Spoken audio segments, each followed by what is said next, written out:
चलो देखो, अब हम पढ़ने जा रहे हैं केमी-ऑस्मोटिक थ्योरी फॉर ऑक्सीडेटिव फॉस्फोराइलेशन।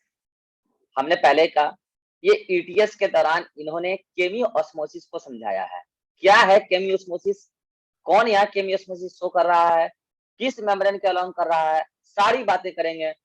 ये ऑक्सीडेटिव फॉस्फोराइलेशन से कैसे रिलेटेड है, उन सारी बातों को करने के लिए हम क्या करते हैं, उस ऑक्सीडेटिव फॉस्फोराइलेशन वाली डायग्राम को फिर से यहाँ पर आपके सामने बनाते हैं। मुझे बच्चा ही बताएगा कि उसमें कहां पर कौन सा लेवलिंग करूंगा। मैं तो बस पहले एक बार जल्दी से डायग्राम ले लेता हूं। ये मैं खुद बता दे रहा हूं कि ये इनर माइटोकॉन्ड्रियल मेम्ब्रेन में बना रहा हूं, क्योंकि एक खेल माइटोकॉन्ड्रियल मेम्ब्रेन पर चलने वाला है। ये इनर माइटोकॉन्ड्रियल मेम्ब्रेन है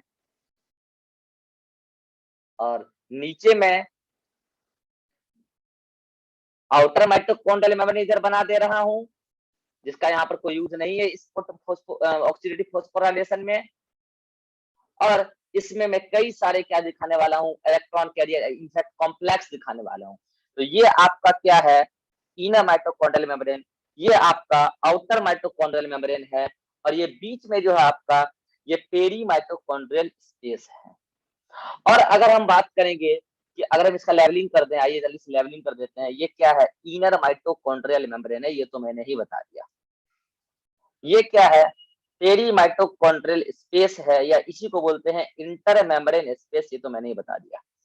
ये क्या है, तो साहब ये है आउटर माइटोकॉन्ड्रियल मेम्ब्रेन, ये तो मैंने ही बता दिया।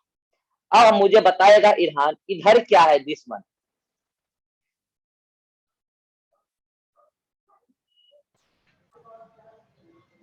मैट्रिक्स है सर। मैट्रिक्स है। अतीक बताएगा इधर क्या है, ये हियर साइटोप्लाज्म। साइटोप्लाज्म।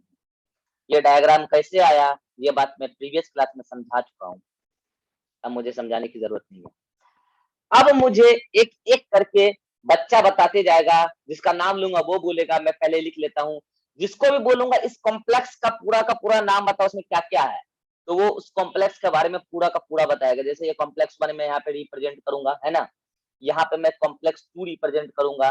तो जैसे मैं बोलूंगा इस कॉम्प्लेक्स के बारे में बोलो, तो उसमें कौन इलेक्ट्रॉन कैरियर है, कौन प्रोटॉन कैरियर है, कौन एंजाइम है, क्या है, सब बताना है। किधर की तरफ लोकेटेड है, इंट्रिंसिक है, एक्सट्रिंसिक है, सारी बातें करनी है। ये आपका कॉम्प्लेक्स 3 है, यहाँ पे कॉम्प्लेक्स 4 है, और यहाँ पे कॉम्प्लेक्स 5 है। तो अब आपको बताना है एक एक करके, मैं जिसका नाम लूंगा। कॉम्प्लेक्स 1 इरहान बताएगा, कॉम्प्लेक्स 1 में क्या क्या बनाऊंगा। जल्दी से फटाफट, लेट नहीं, जिसको बोलूंगा तुरंत माइक ऑन करके जवाब देगा। हाँ सर। हाँ, FMN बना दीजिए सर, और FES बना दीजिए, दोनों साथ में। FES क्या होता है, फेरस। क्या फेरस, ये क्या फेरस, फॉर्म नहीं याद किया हूँ सर, क्यों, डायग्राम ही बना के रखा था क्या चीज का डायग्राम बना रहे थे, जो दिए था वो उस दिन बना था। यही करते रहो तुम दिन भर घर में। आयरन सल्फर प्रोटीन है इसमें, और कोई एक चीज छूट भी रहा है तुमसे क्या। हाँ वो इसके सर NADH2 डिहाइड्रोजिनेज रहेगा। कहाँ पे, FMN के वो माथे पर। This one is NADH2 dehydrogenase. NADH2 dehydrogenase को क्यों बोला, मैंने सिखाया था, क्योंकि NADH2 का डिहाइड्रोजिनेशन करेगा, मतलब उसका ऑक्सीडेशन करेगा। चलो, ये बताएगा हर्ष। हर्ष बताएगा कॉम्प्लेक्स 2 में मैं क्या बनाऊंगा। सर कॉम्प्लेक्स 2 में एक बॉक्स रहेगा जिसके ऊपर थोड़ा सा स्पेस है, यानी कि उसके पास एक एंजाइम होगा, जिस एंजाइम का नाम होगा FADH2 डिहाइड्रोजिनेज। या फिर उसी का और क्या नाम है, उसी का नाम हम बोल सकते हैं सक्सिनेट डिहाइड्रोजिनेज। सक्सिनाइल डिहाइड्रोजिनेज, क्योंकि वहां पर नो सर, सक्सिनेट।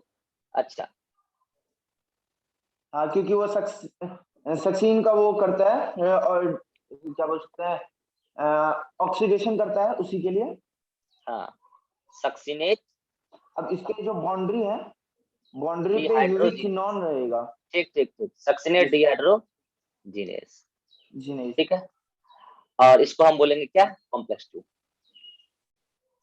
इस बाउंड्री पे चलो यूबिक्विनोन रहेगा। चलो, अतीक बताएगा कॉम्प्लेक्स 3।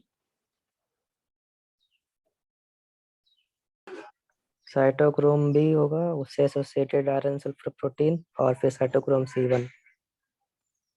ठीक है, साइटोक्रोम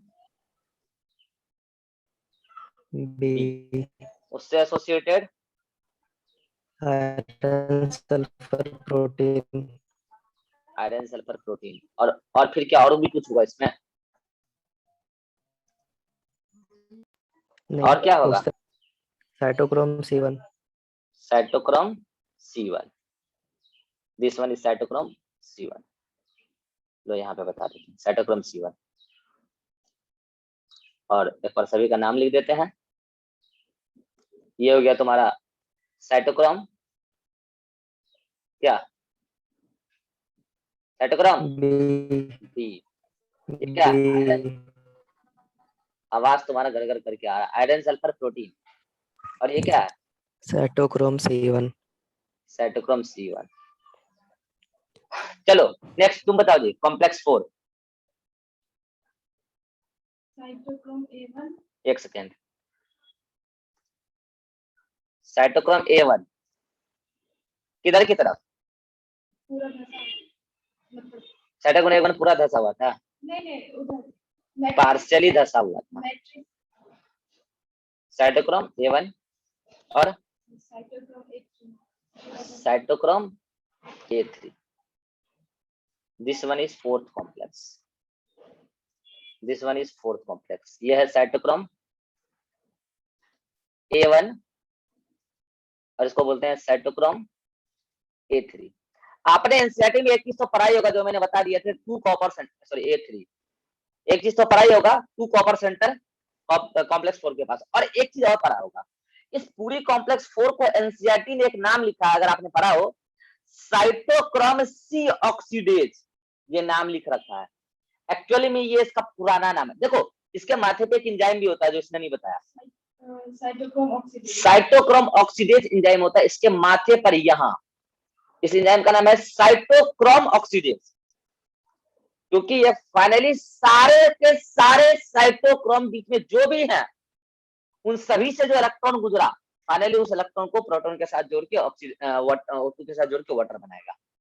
इसलिए फाइनली सारे, कुल मिला के सारे साइटोक्रोम का ऑक्सीडेशन किया इन्होंने, इलेक्ट्रॉन छीना।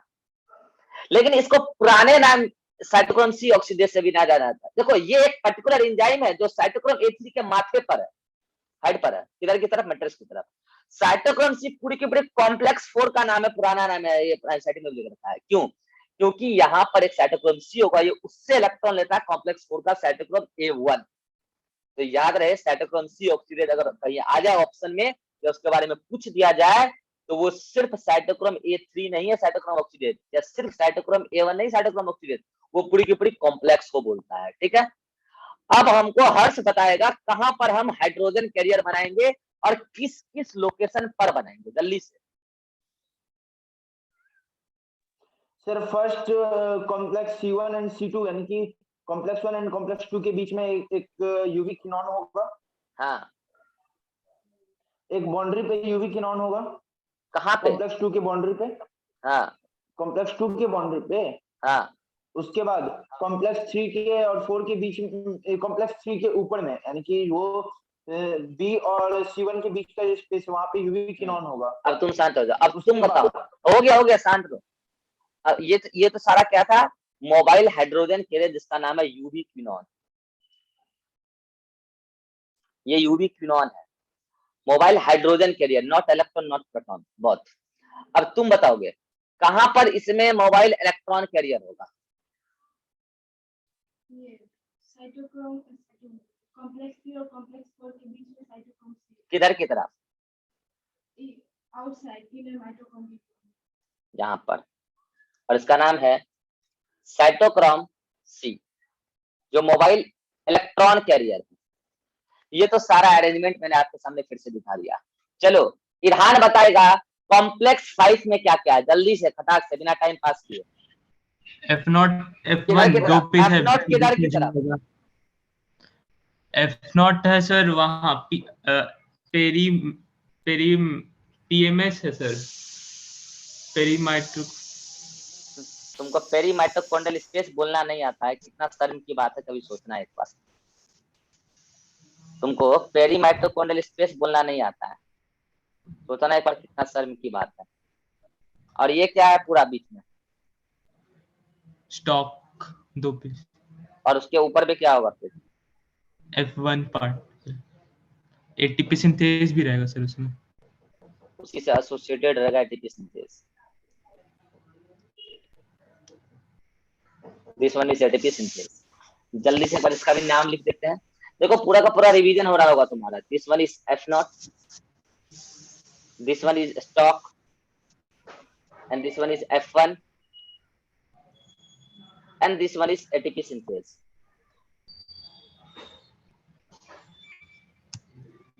ATP synthase. अब करते हैं इलेक्ट्रॉन का फ्लो। और तुमको पता है कि इसमें इलेक्ट्रॉन का फ्लो कहां से होने वाला है? NaDH2 ऑक्सीडाइज होगा और सक्सिनेट ऑक्सीडाइज होगा। तो सक्सिनेट के ऑक्सीडाइज होने से फ्यूमेरेट बनता है।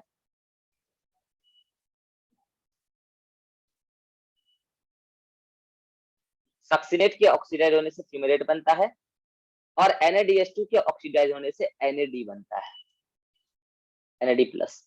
ठीक है, ये सब तुमको पता है कि NaDH2 ऑक्सीडाइज होगा तो NAD+ और सक्सिनेट ऑक्सीडाइज होता है तो फ्यूमेरेट बनता है। NaDH2 ऑक्सीडाइज होता है NaDH2 के प्रेजेंस में, सक्सिनेट ऑक्सीडाइज होता है सक्सिनेट डिहाइड्रोजन के प्रेजेंस में। अब कराते हैं इलेक्ट्रॉन का फ्लो।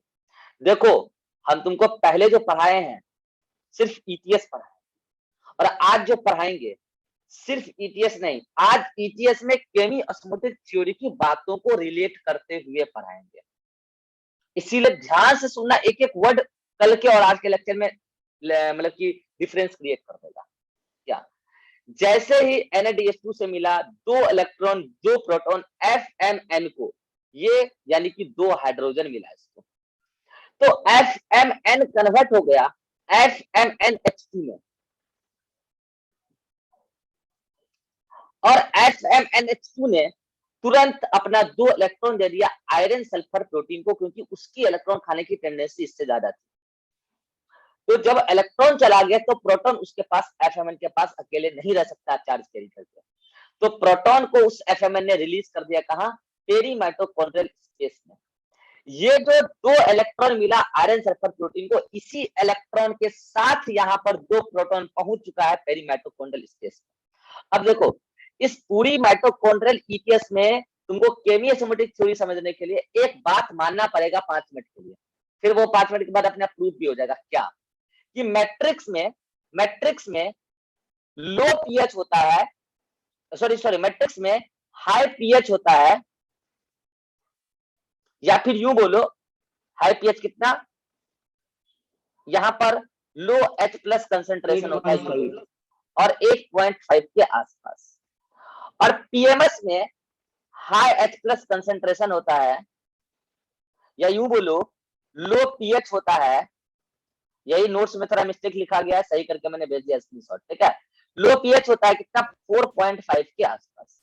1 मिनट के लिए बात मान लो बस, बाकी 1 मिनट के बाद अपना प्रूफ हो जाएगा ऐसा कैसे, लेकिन जब तक मानोगे नहीं तो थ्योरी को समझ नहीं पाओगे। तो 1 मिनट के लिए क्या मानोगे कि मैट्रिक्स में लो H+ कंसेंट्रेशन और PMS में हाई H+ कंसेंट्रेशन, फिर पीएच में तो उल्टा कर ही लोगे तुम। ठीक है, हाँ तो देखो हमने क्या कहा कि ये 2 प्रोटॉन जो यहाँ पहुंचा, कुल मिला के ये प्रोटॉन मिला NaDH2 का। क्या NaDH2 के पास जो 2 प्रोटॉन था वो NaDH2 का था? नहीं था, वो 2 प्रोटॉन ऑर्गेनिक कंपाउंड के ऑक्सीडेशन से NADH को मिला था, जो NaDH2 में था। अब ऑर्गेनिक कंपाउंड में कहां से आया? ऑर्गेनिक कंपाउंड जहां से बन के आया वहां से आया। कहां से आया वो बातें हम कल करेक्ट करेंगे एक साथ पूरा बात। तो कुल यूं मानो कि ऑर्गेनिक कंपाउंड के ऑक्सीडेशन से NaDH2 बना, NaDH2 में जो इलेक्ट्रॉन में एनर्जी कंजर्व थी वही इलेक्ट्रॉन FMN को मिला, अब वो उस हाई एनर्जी इलेक्ट्रॉन जो ऑक्सीडेशन से निकली NADH2 से, क्योंकि वो ऑक्सीडेशन से मिली थी किसके, ऑर्गेनिक कंपाउंड के ऑक्सीडेशन से, अब वो NADH2 में थी, NADH2 से निकली FMN मतलब ETS में घुस चुकी है, और वो उस इलेक्ट्रॉन के पास इतनी एनर्जी है कि कितना भी मूव करे फाइनली जाके वो इलेक्ट्रॉन का एनर्जी लूज होगा कहाँ, कॉम्प्लेक्स 4 पे। अभी वो मूव करने की टेंडेंसी और रखती है, इतनी एनर्जी है उसमें, इतनी एनर्जी है उसके पास, फ्री एनर्जी। तो ये 2 इलेक्ट्रॉन तो आयरन सल्फर प्रोटीन को चला गया और 2 प्रोटॉन आ गया PMS, और PMS में प्रोटॉन कंसंट्रेशन बढ़ाने के लिए एक तो ये जिम्मेवार हुआ NADH2 का जो प्रोटॉन आया 2। अब ये 2 इलेक्ट्रॉन अपने फ्री एनर्जी के साथ अगेन मूव करेगा और मिल जाएगा यूवी क्विनोन को, अगला इलेक्ट्रॉन नहीं, इलेक्ट्रॉन प्रोटॉन बोथ कैरियर। और ये 2 इलेक्ट्रॉन के पास अभी भी इतनी फ्री एनर्जी है कि ये 2 इलेक्ट्रॉन की फ्री एनर्जी की मदद से एक यूवी क्विनोन मैट्रिक्स से 2 प्रोटॉन खींच लेगा, और ये प्रोटॉन खींचकर वो खुद बन जाएगा यूवी क्विनोल और फ्लिप फ्लॉप मोमेंट्स होकर के इनर माइटोकॉन्ड्रियल मेम्ब्रेन के आउटर सरफेस की तरफ आ जाएगा reduced ubiquinol, that is ubiquinol. और इस दौरान अब वो इलेक्ट्रॉन दे देगा अगले electron carrier of complex third cytochrome B को, 2 इलेक्ट्रॉन दे देगा, और ये प्रोटॉन नहीं रख पाएगा, प्रोटॉन रिलीज कर देगा पेरी माइटोकॉन्ड्रियल स्पेस में। आप ऑब्जर्व कर सकते हो कि यहाँ जो 2 प्रोटॉन मैट्रिक्स से पेरी माइटोकॉन्ड्रियल स्पेस में आया है, this is along the gradient या अगेंस्ट द ग्रेडियंट। प्रोटॉन यहाँ कम है, यहाँ ज्यादा है, तो मतलब it is the against of gradient, क्योंकि ग्रेडियंट किधर से किधर है, हाई टू लो मानते हैं ग्रेडियंट, तो PMS से मैट्रिक्स की तरफ ग्रेडियंट है, तो ये अगेंस्ट द ग्रेडियंट हुआ। और बच्चे अगेंस्ट द ग्रेडियंट कोई भी काम कराने के लिए एनर्जी चाहिए, और यहाँ पर एनर्जी ATP से नहीं आया है, यहाँ पर एनर्जी ऑक्सीडेशन से आया है। किसके ऑक्सीडेशन से, NADH2, उसमें कहां से है, ऑर्गेनिक कंपाउंड के ऑक्सीडेशन से। कुल मिलाकर वही एनर्जी 2 इलेक्ट्रॉन के पास थी, और वो फ्री इलेक्ट्रॉन जो है उसकी जो फ्री एनर्जी है उसी के माध्यम से 2 प्रोटॉन खींच लिया गया against the concentration gradient of proton, matrix से PMS में फेंक दिया गया। याद कीजिए जिस दिन मैंने ट्रांसपोर्ट स्टार्ट किया था, चैप्टर ट्रांसपोर्ट इन प्लांट, मैंने समझाया था जहां जहां एक्टिव ट्रांसपोर्ट होता है जरूरी नहीं है कि अगेंस्ट द ग्रेडियंट कराने के लिए एनर्जी ATP से ही आए। याद कीजिए मेरा वो पहला लेक्चर, और मैंने कहा था कि ETS में against the concentration gradient proton फेंका जाता है, और मैं आपको साबित कर दूंगा कि वहां एनर्जी ATP से नहीं आता है।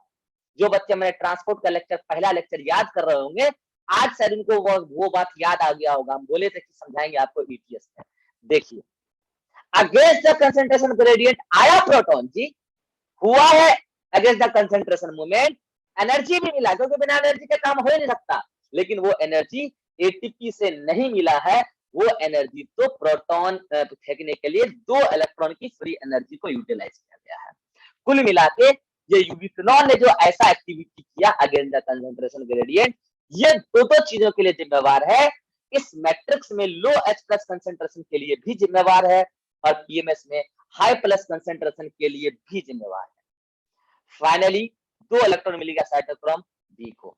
Eight the same time succinate dehydrogenase enzyme के प्रेजेंस में सक्सिनेट का हो गया ऑक्सीडेशन, तो सक्सिनेट बन गया फ्यूमेरेट।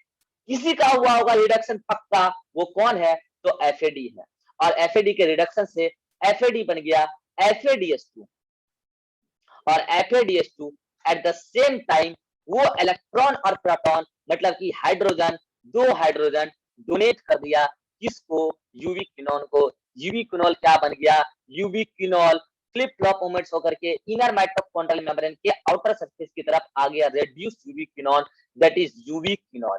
इसने भी वही काम किया जो यूवी क्विनोल NADH2 के इलेक्ट्रॉन की एनर्जी की वजह से बना था, इसने भी वही काम किया।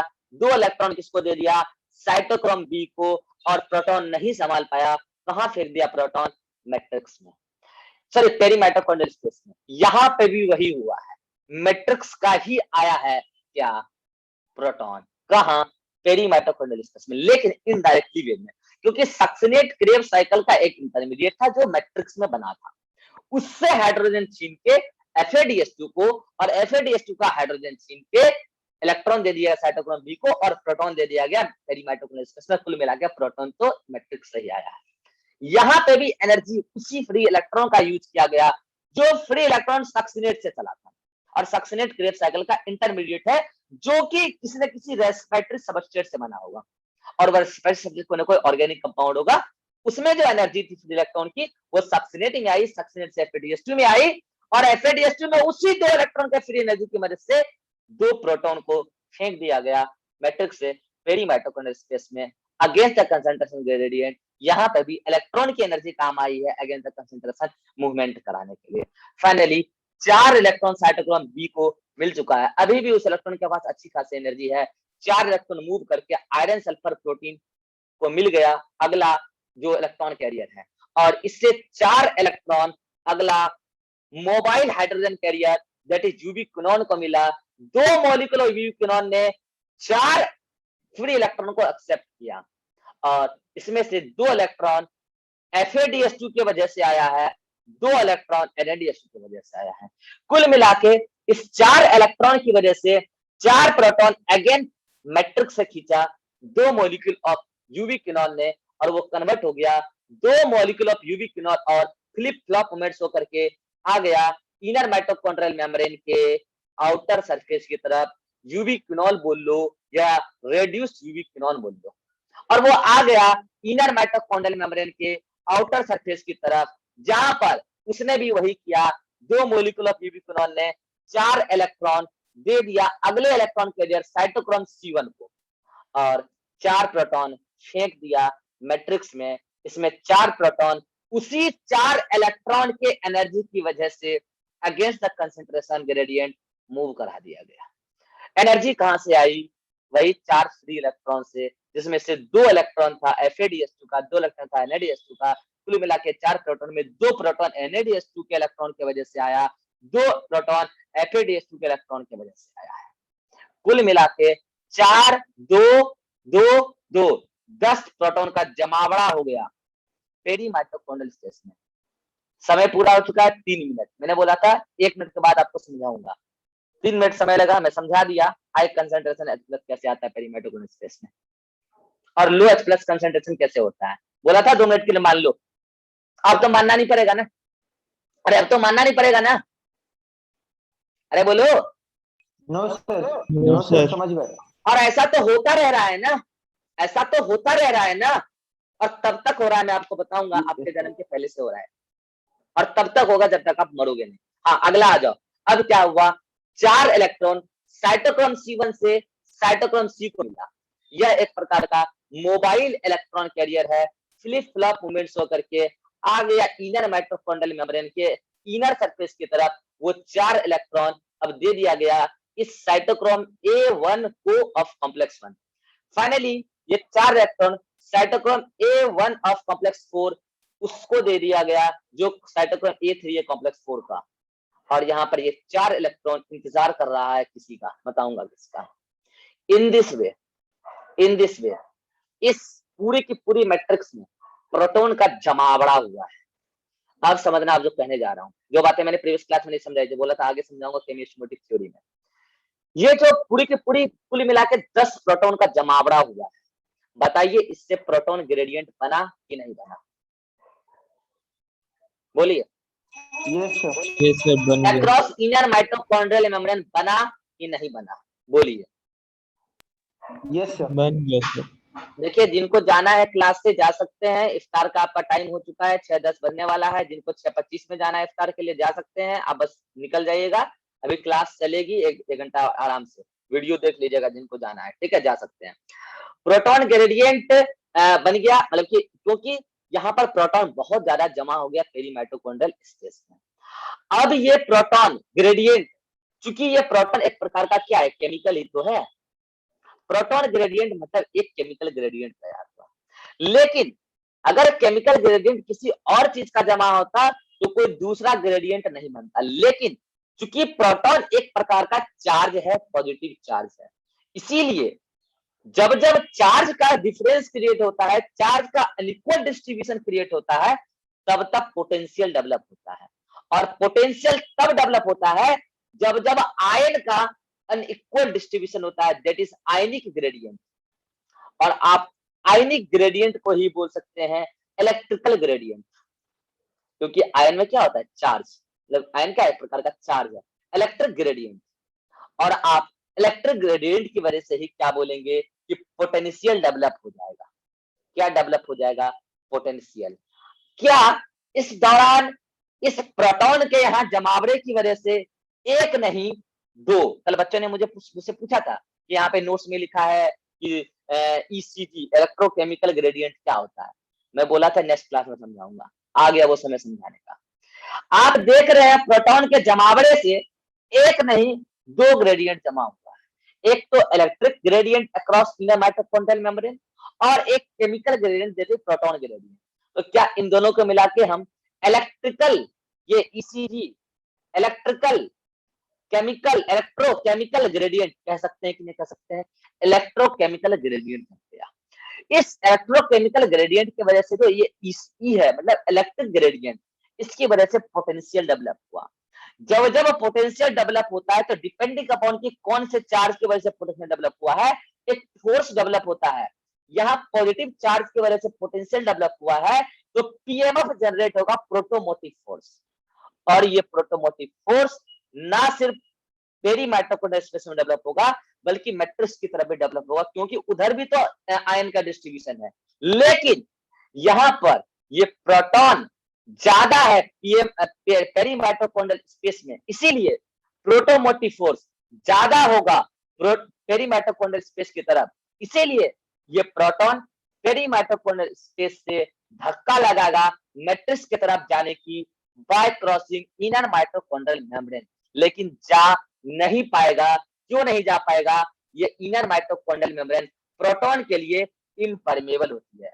फाइनली वो सारा का सारा प्रोटॉन आकर एक ऐसे जगह जमा होने लगेगा जहां उसको स्कोप है बाहर निकलने के लिए, क्योंकि ये पोलर सबस्टांस है। तो उसको दिखा कि एक F0 F1 पार्टिकल है जो पोलर नेचर का है, उसको दिखा कि हम इसके थ्रू तो क्रॉस कर सकते हैं, और यहां से निकल गया प्रोटॉन।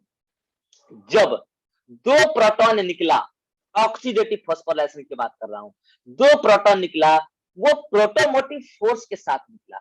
उसमें इतनी ताकत थी, इतनी बल थी, इतनी दम थी कि एटीपी सिंथेस का कन्फर्मेशनल चेंज करा दिया। और एटीपी सिंथेस के कन्फर्मेशनल चेंज होने के बाद एटीपी सिंथेस एक्टिव हो जाता है, अपने साथ एडीपी और इनऑर्गेनिक फॉस्फेट को वो जोड़ लेता है, और जोड़ने के बाद जब एक्टिव हो ही चुका है तो एडीपी इनऑर्गेनिक फॉस्फेट जोड़ने के बाद एक एटीपी बन जाता है। एक एटीपी बनाने के लिए एटलीस्ट दो प्रोटॉन गुजरेगा, मतलब एक प्रोटॉन पेयर गुजरेगा F0 F1 पार्टिकल से, तभी एटीपी सिंथेस में कन्फर्मेशनल चेंज आएगा तो एक एटीपी बनेगा। इस कदर 10 प्रोटॉन का जमावड़ा हुआ था, मतलब 5 प्रोटॉन पेयर का जमावड़ा हुआ था, तो कुल मिला के 5 एटीपी बन जाएगा।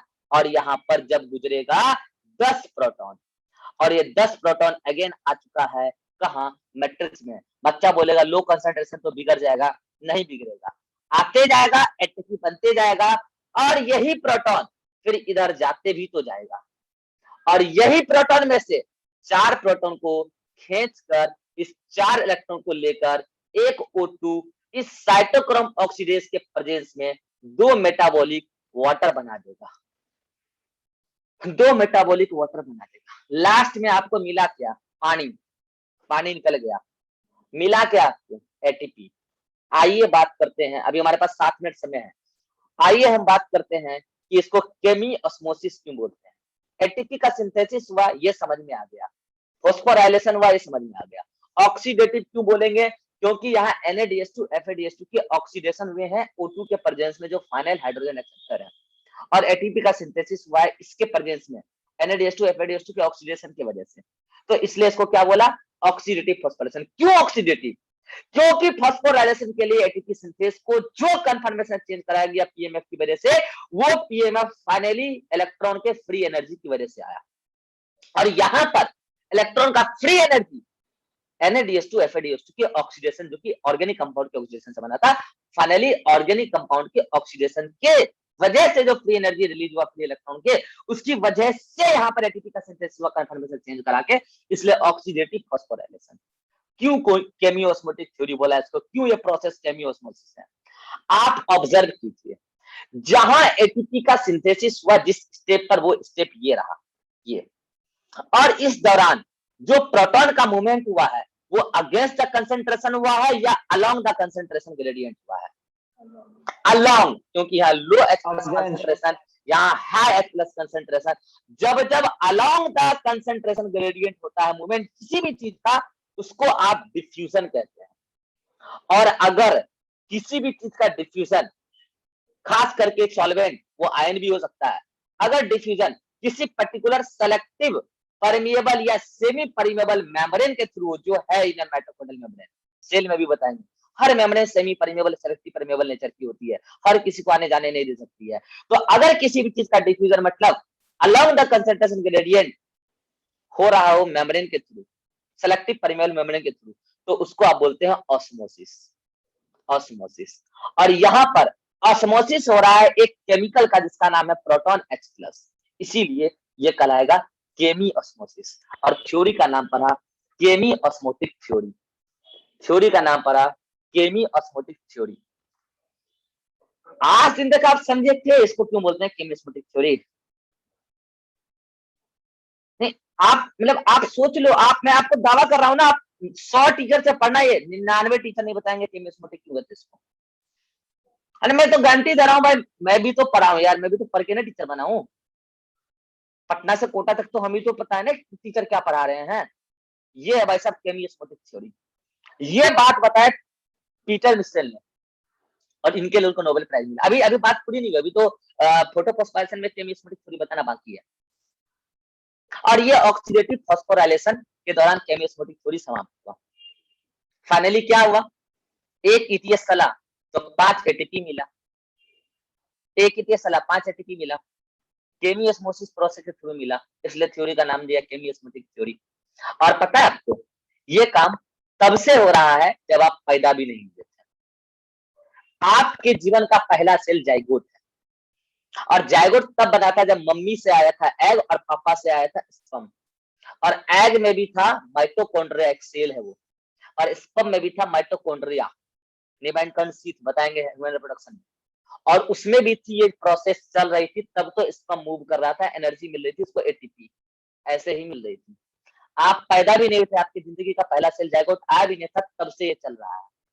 और तब तक चलेगा जब तक आपका बॉडी का हर सेल O2 का अवेलेबिलिटी बंद ना कर दे। मतलब जब तक आप मर नहीं जाएंगे, जैसे जैसे हर सेल को O2 की अवेलेबिलिटी रुकते जाएगा, सेल मरता जाएगा। हाँ, अगर आपके बॉडी का कुछ सेल O2 की अवेलेबिलिटी रोका, दूसरे सेल कर रहे हैं, उसको ATP मिल जाएगा ट्रांसपोर्ट करके, अगर तो हो जाए। लेकिन अगर जिस दिन हर सेल को O2 का अवेलेबिलिटी रुक गया, उस दिन नए ATP नहीं बनेंगे। तो ATP नहीं बनेंगे तो आपका वाइटल फंक्शन नहीं होगा सेल का, वाइटल फंक्शन नहीं होगा तो स्ट्रक्चर भी मेंटेन नहीं होगा, सेल खत्म, खेल खत्म। तो ऑक्सीडेटिव फॉस्फोराइलेशन जिंदगी स्टार्ट होने के पहले चलता है और जिंदगी खत्म होने तक चलता है। इस दुनिया के हर उस ऑर्गन में चलता है जो एरोबिक है, और हर उस एरोबिक ऑर्गन के हर उस सेल में चलता है जहां माइटोकॉन्ड्रिया है, जहां माइटोकॉन्ड्रिया है, मतलब यूकैरियोटिक सेल में जो एरोबिक है, यूकैरियोटिक सबके अंदर ये चल रहा है ऑक्सीडेटिव फॉस्फोराइलेशन। अभी बात पूरी नहीं हुई है, बात पूरी करूंगा तब आप एक्सेप्ट करोगे कि पीटर मिशेल को नोबेल प्राइज मिलना ही चाहिए था। मिला है उनको 1972 में इस बातों के लिए। ये अभी मैंने खत्म किया है chemiosmotic theory for oxidative phosphorylation. इस मीटिंग के लिए मेरे पास बस 2 मिनट है। मैं जब तक नया मीटिंग क्रिएट करूंगा, आप नोट्स में पूरा का पूरा थ्योरी पढ़ डालिए केमी ऑस्मोटिक थ्योरी का, उसमें कोई करेक्शन नहीं है। फोटोफॉस्फोराइलेशन में थोड़ा सा करेक्शन है, थ्योरी में 1-2 जगह मिस्टेक हो गया, वो मैंने आपको बता दिया है व्हाट्सएप पे भेज के। जब तक मैं नया मीटिंग क्रिएट करूंगा, आप नोट से पूरा रीड कर जाइए, और इसका स्क्रीनशॉट लेना चाहते हैं तो ले लीजिए आप। वजह इसमें क्या है यार, कुछ नहीं है यार, सब कुछ पहले का। तो आप नोट्स में से पढ़ लीजिए वो पूरा का पूरा chemiosmotic theory for oxidative phosphorylation. और फिर मैं नया मीटिंग क्रिएट करूंगा तो मैं बात करूंगा किसकी, केमी ऑस्मोटिक थ्योरी फॉर फोटोफॉस्फोराइलेशन। अब जो जाना चाहते हैं स्टार के लिए या फिर किसी और चीज के लिए, वो जा सकते हैं। फोटोफॉस्फोराइलेशन में बस क्या बात थोड़ी सी चेंज होगी, तो जो जाना चाहते हैं जा सकते हैं, वो वीडियो से पढ़ लीजिएगा यूट्यूब पे जाके। ठीक है, हम मिलते हैं नए मीटिंग।